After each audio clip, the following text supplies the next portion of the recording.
नमस्कार दोस्तों, आप सभी का स्टडी सहयोग जीके में स्वागत है। तो आज हम बात करेंगे कि जो आपके तृतीय प्रश्न पत्र है, जो कि आपके कुल 100 नंबर का एग्ज़ाम होगा और इसमें आंतरिक मूल्यांकन जो कि वाइवा आपके 30 नंबर का होगा और बाह्य मूल्यांकन लिखित परीक्षा यानी आपके 70 नंबर की होगी। तो इस तृतीय प्रश्न पत्र इकाई 4 जो है स्वतंत्रता के बाद भारत में शिक्षा का विकास, यह आपके 10 नंबर की इकाई आएगी। तो चलिए अपन स्टार्ट करते हैं। स्टार्ट करने से पहले मैं आपको बता देना चाहता हूँ कि ऐसे ही शॉर्ट नोट्स आपको सभी सब्जेक्ट के सभी इकाइयों के वीडियो देखने के लिए आप प्लेलिस्ट में जाकर आप सभी वीडियो देख सकते हैं। तो चलिए अपन शॉर्ट नोट स्टार्ट करते हैं।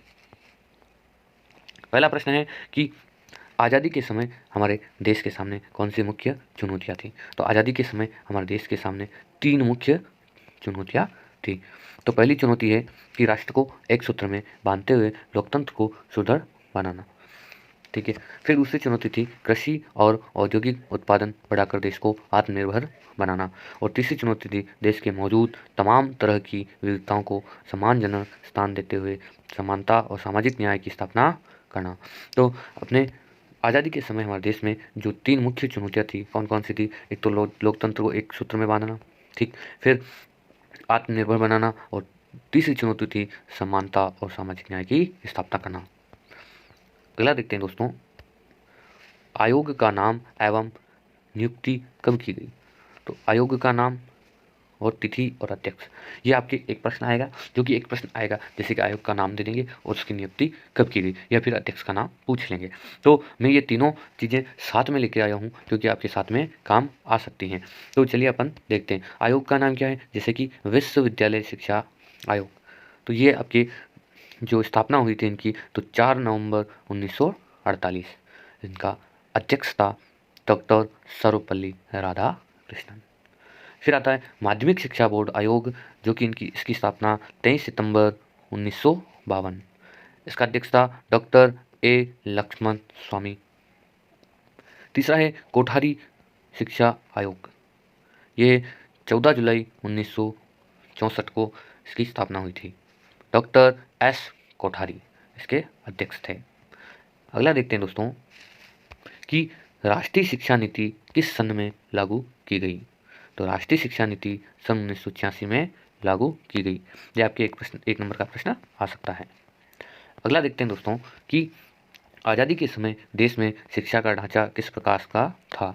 तो आज़ादी के समय देश में शिक्षा का ढांचा क्या था। तो स्कूली शिक्षा कक्षा 1 से 10 तक होती थी। पहले ज़माने में स्कूली शिक्षा कक्षा 1 से 10 तक होती थी। आमतौर पर प्राथमिक कक्षाएं पहली से लगाकर चौथी तक थी। उसके बाद कक्षा 5 से 8 तक उच्च प्राथमिक स्कूल होता था। हाई स्कूल के कक्षा 9 और 10 होती थी। तो ठीक है, हाई स्कूल में कक्षा 9 और 10 होती थी। इसके बाद मैट्रिकुलेशन सर्टिफिकेट परीक्षा होती थी। यह ढांचा कुछ बदलावों के साथ भारत में सभी प्रांतों में लागू था। इसके बाद उस समय महाविद्यालय स्तर पर 2 वर्ष का इंटरमीडिएट कोर्स होता था, जो मैट्रिकुलेशन के बाद और स्नातक उपाधि के पहले होता था। स्नातक उपाधि जैसे कि बीए, बीएससी आदि 2 वर्ष की होती थी। ये जो स्नातक उपाधि है ये आपके 2 वर्ष की ये कोर्स होता था, बीए बीएससी है। इस तरह उस समय शिक्षा की 10+2+2 व्यवस्था लागू थी। अगला देखते हैं दोस्तों, कोठारी आयोग के अनुसार राष्ट्रीय विकास की प्रमुख समस्याएं कौन कौन सी हैं।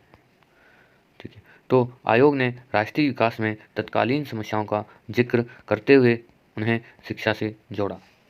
इसमें सबसे पहले इन्होंने खाद्यान्न में आत्मनिर्भरता की जरूरत को रेखांकित किया। दूसरी समस्या गरीबी और बेरोजगारी थी, जिसके लिए आर्थिक प्रगति की गति तेज करने पर जोर दिया जाता। तीसरा है सामाजिक और राष्ट्रीय एकता को लेकर भी आयोग ने चिंता जाहिर की। भारतीय समाज में मौजूद वर्ग ध्रुवीकरण को रोकने तथा एकता स्थापित करने के समाधान के रूप में शिक्षा के महत्व को पहचाना गया। अगला देखते हैं दोस्तों कि समान शिक्षा जो विद्यालय प्रणाली के क्या क्या लाभ हो सकते हैं।